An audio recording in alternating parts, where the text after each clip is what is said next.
ununderstandable makes you to be afraid of something. That's why I was afraid too. I was afraid of this darkness. I was afraid of being there. But more afraid was that I was somewhere without my body. But I was.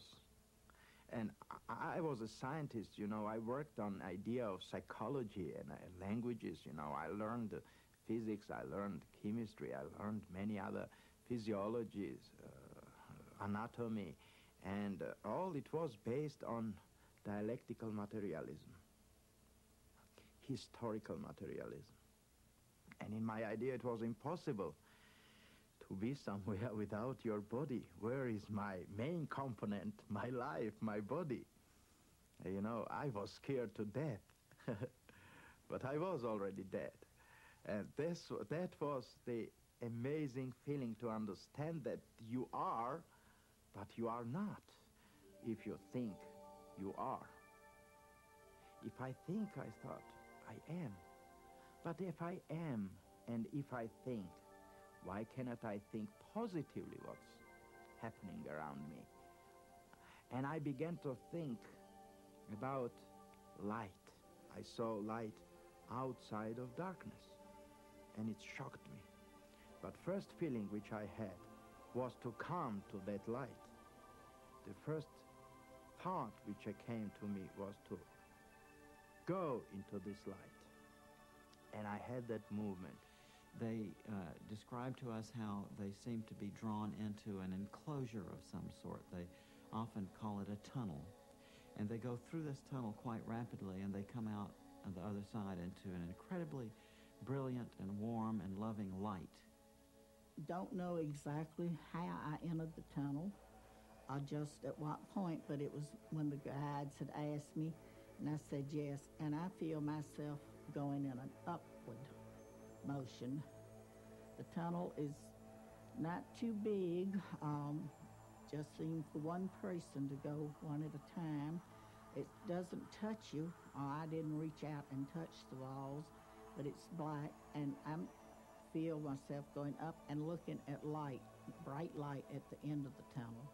And the next, as I'm going along, I see the gray area, but I did not stop to go in and see just what was going on. I went on to come out into this beautiful pasture valley land, flowers, bright, beautiful light, brilliant color. Nothing here is like it at all. The next thing I remember is I heard a set of chimes.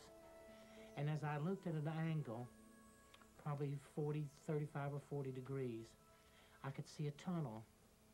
The tunnel was like a spiral, like it was moving whether I was moving or not. Then I began to whisk down it, and I could hear these chimes. But I was in utter peace and utter tranquility. And it was such a stark, dramatic difference between the way that body was and what was happening to that body and this place I was, this utter peace.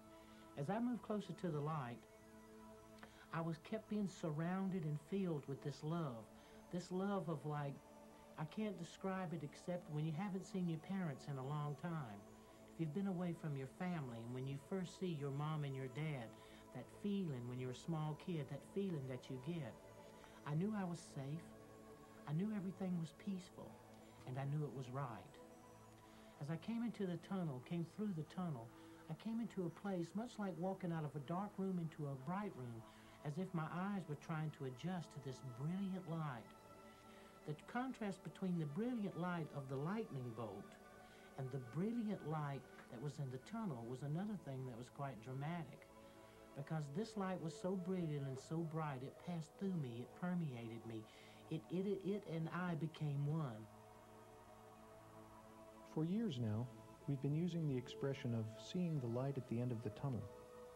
And I wonder whether it was started, perhaps, by people who had near-death experiences many years ago.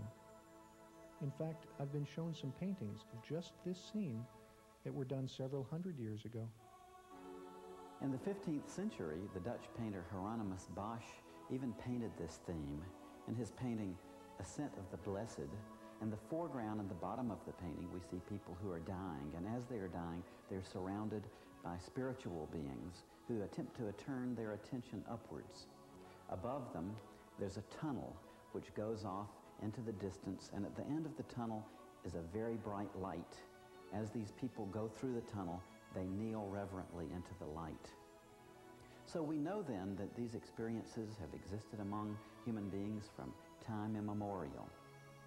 In this light, they often tell us that they see relatives or friends of theirs who have already died, who seem to be there to meet them and to greet them and to help them through this transition. Particularly very great thing happened with me. It was that I saw my parents, my real parents, and I understood that they were killed.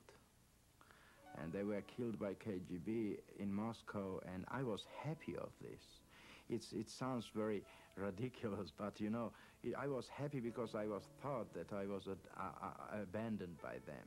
And I'd lost a girlfriend in the polio epidemic in the 30s. I think it was 38, but I'm not positive of that date.